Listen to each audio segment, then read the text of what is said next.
Good evening students. आप लोग कैसे हैं? आशा है अच्छे होंगे, आप लोगों की पढ़ाई अच्छी चली होगी। आप सब लोगों को एक बार फिर से आपके हमले ऑनलाइन प्लेटफॉर्म प्रयाग एकेडमी में बहुत बहुत स्वागत करते हैं। स्टूडेंट्स, जो हम लोग उत्तराखंड लोक सेवा आयोग द्वारा आयोजित लेखपाल पटवारी भर्ती परीक्षा के लिए सामान्य हिंदी के अंतर्गत 20 प्रश्नों की श्रृंखला कर रहे थे, उसी में से ही आज 20 प्रश्नों के सामान्य हिंदी के टेस्ट श्रृंखला को आगे बढ़ाते हैं, जो 8 जनवरी 2023 को होने वाली परीक्षा है पटवारी लेखपाल की उत्तराखंड लोक सेवा आयोग द्वारा करवाई जा रही है। तो चलिए शुरुआत करते हैं। इसी के लिए 20 प्रश्नों की श्रृंखला, जिसमें पहला प्रश्न है, कलम का सिपाही के लेखक कौन है?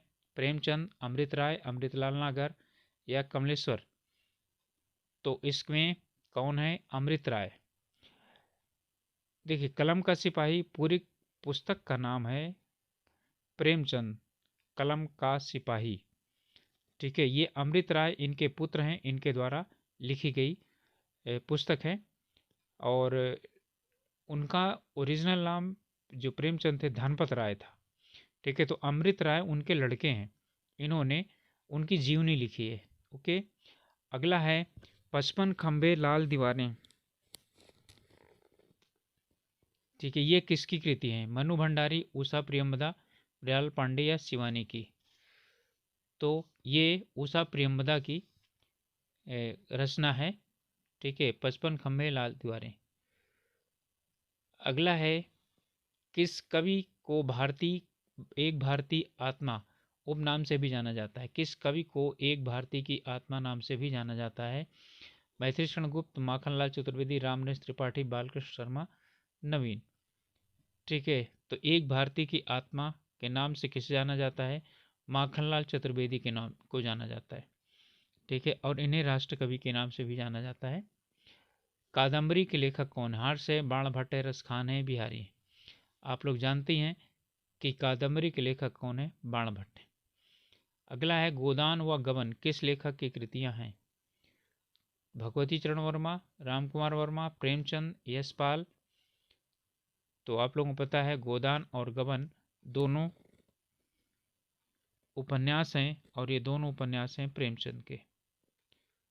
ठीक है, दांतों तले उंगली दबाना किस मुहावरे का अर्थ है?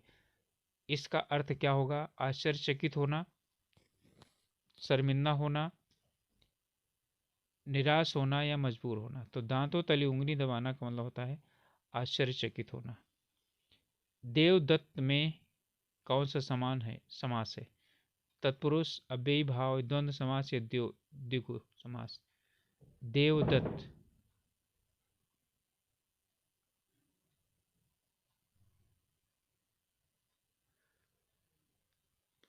देवताओं के द्वारा दिया हुआ देवदत्त। ठीक है, तो ये होगा तत्पुरुष,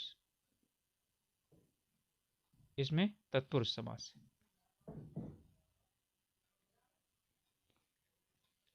अगला है, सूक्ति का संधि विच्छेद क्या है? सुधनुक्ति, सुधनुक्ति, सुधनुक्ति या सुधन उक्ति? तो सूक्ति का सु और उक्ति, या सु और उक्ति? इसमें होगा सु और उक्ति। सु माने सुंदर, उक्ति माने कथन, तो सु और उक्ति हो जाएगा सूक्ति।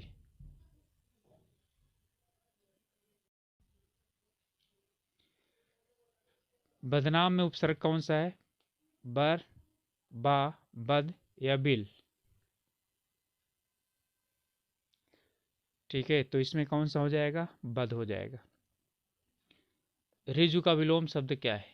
घेरा, वक्र, गोला या त्रिभुज? ऋजु का मतलब होता है वक्र, यानी टेढ़ा मेढ़ा,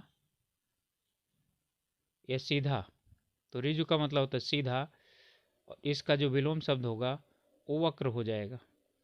सही वर्तनी कौन सी है? आजीविका या आजीविका?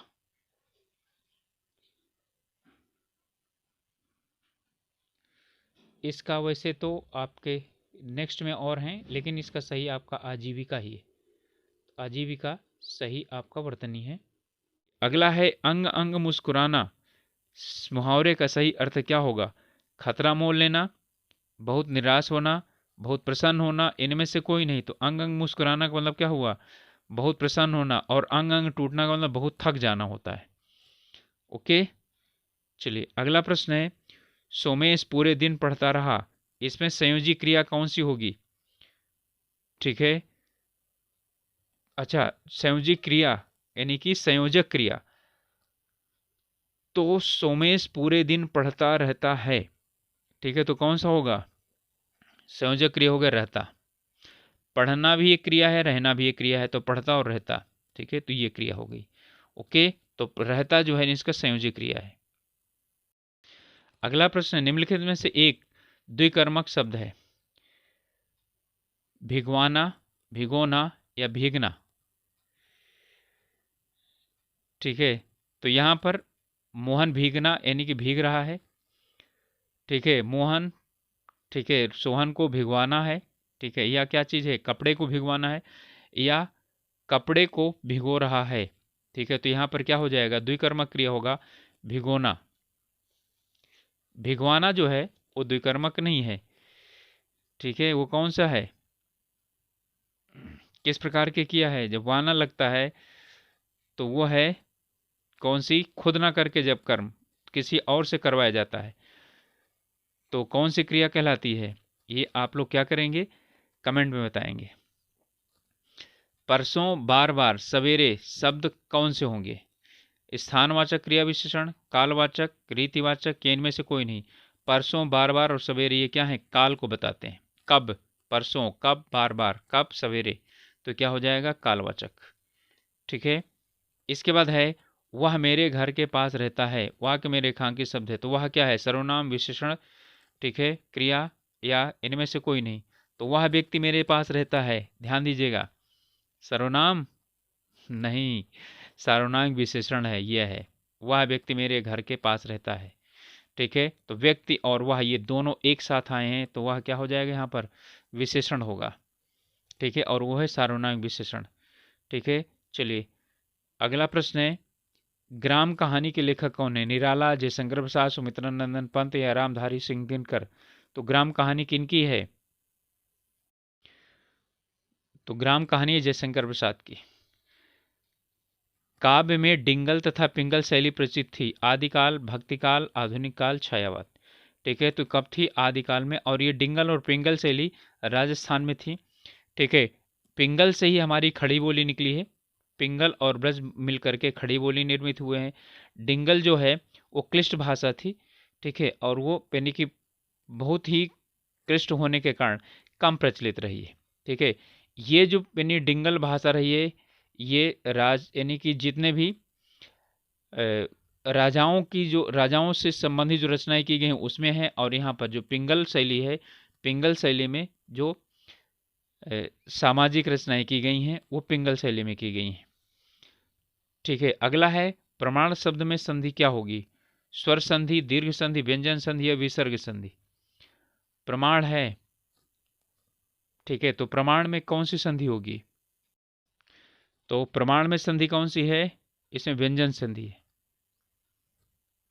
ठीक है, और संधि इसमें है क्या? संधि विच्छेद करके आप लोग बताइए। लघु तरंगणी, हंसनी सी सुंदर, इसमें अलंकार कौन सा होगा? उपमा, यमक, रूपक या कोई नहीं। ठीक है, तो जानते ही हैं यहाँ पर क्या चीज आई है? हंसनी सी सुंदर। ठीक है, तो सुंदर सी आई है, सा सी से समसरिस, तो क्या होता है? उपमा अलंकार। ओके स्टूडेंट्स, ये 20 प्रश्नों का हमारा टेस्ट था हिंदी का। इसी तरह से ये श्रृंखला लगातार जारी रहेगी। ठीक है, और काफ़ी आप लोग मिलेंगे, कम से कम 30, 40, 50 तक सेट मिलेंगे आपको इसके। ठीक है, तो अब आप लोग अपनी तैयारी अच्छी तरह से करते रहिए। मिलेंगे अगले वीडियो में, तब तक के लिए आप लोग स्वस्थ रहिए, अपनी तैयारी अच्छे से कीजिए। और अभी तक सब्सक्राइब नहीं किए हैं तो चैनल को सब्सक्राइब कीजिए, अपने ग्रुप्स में शेयर ज़रूर कीजिए, जिससे कि यदि कोई जुड़ना चाहता है हम लोगों के साथ, जुड़ सकता है, मतलब कि इसमें से कुछ उसको अच्छा लगे, पढ़ाई करना चाहे तो कर सकता है। और अपना ध्यान रखिए, मिलेंगे अगले वीडियो में, तब तक के लिए ऑल द बेस्ट।